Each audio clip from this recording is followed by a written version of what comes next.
Banyaknya kerja hari ni. Dah pukul 1 dah. Okey, jom lunch. Tapi satu kereta je lah. Jimat minyak, jimat bajet. Okey, boleh? Benar ya, harga minyak kini tu kan cik tentu. Perlu jimat sikit, Pa. Yang tu aku setuju. Tapi, siapa yang drive? Siapa lagi? Kau lah.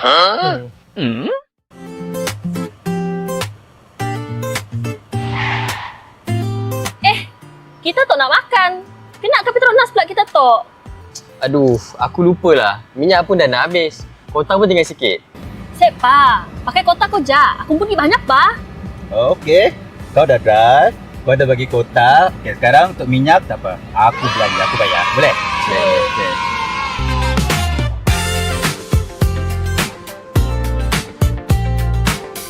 Nasib baik ada Budi Barani RON 95 tu. At least dapatlah kurangkan sikit beban rakyat. Betul tu.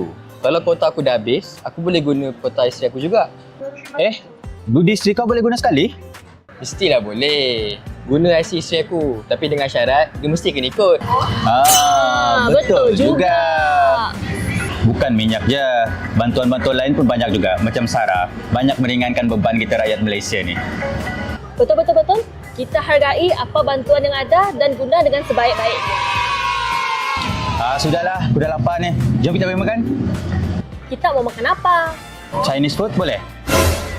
Tak payah buat muka pelik lah. Aku ni walaupun anak jati Kedayan, tapi lidah aku international tau. Jom.